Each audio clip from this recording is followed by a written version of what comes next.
Majelis Hakim Pengadilan Tinggi Palangkaraya menguatkan putusan Pengadilan Negeri Palangkaraya terkait vonis bersalah untuk Muhammad Haryono, seorang justice kolaborator dalam kasus polisi menembak sopir ekspedisi. Meski menguatkan putusan PN, Pengadilan Tinggi Palangkaraya berbeda pendapat soal lama hukuman penjara untuk Haryono. Pada PN Palangkaraya, Haryono dijatuhi hukuman penjara 8 tahun. Sedangkan pada putusan banding oleh PT Palangkaraya yang dibacakan pada Senin 30 Juni 2025, putusan Haryono menjadi 6 tahun. Humas Pengadilan Tinggi Palangkaraya, Martin Ginting, mengungkapkan satu di antara pengurangan hukum itu karena Haryono bukan pelaku utama.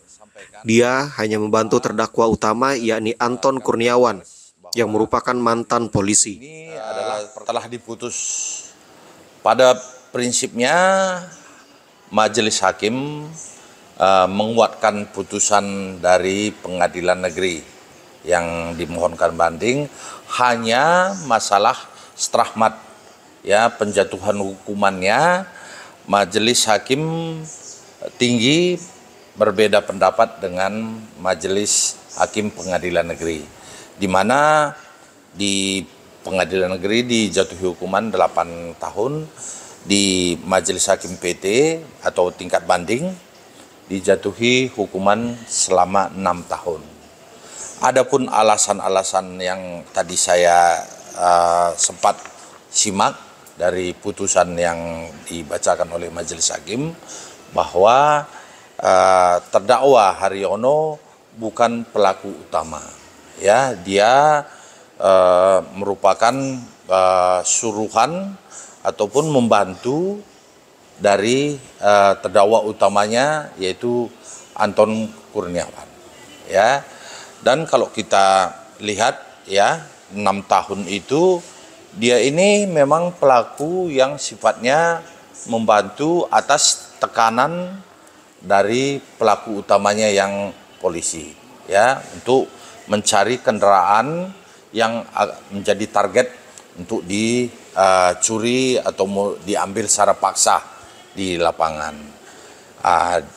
Dari alasan-alasan dia menyatakan banding bahwa dia merasa dipaksa, ya, oleh seorang aparat negara, yaitu oknum polisi.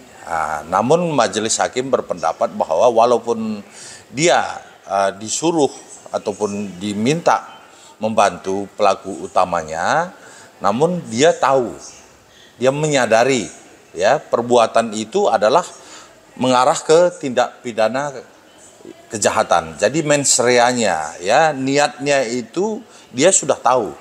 Dia tidak segera melaporkan, ya, tidak segera melaporkan tindak pidana itu setelah selesainya perbuatan. Tapi karena kemudian media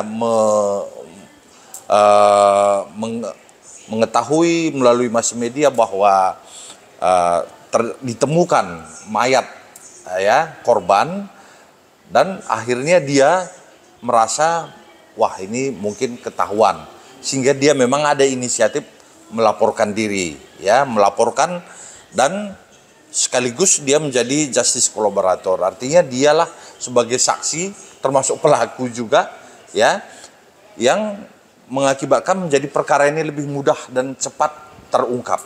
Dia menjelaskan bagaimana pelaksanaannya di mana dan sebagainya, karena dia memang ikut bersama-sama dengan pelaku utamanya mencari korban yang akan diambil kendaraannya. Jadi majelis berpandangan bahwa, ya, terdakwa Haryono memang harus bertanggung jawab, ya, karena dia, ya, tetap dinyatakan bersalah dan tidak bisa diterima alasan bandingnya bahwa dia karena dalam tekanan,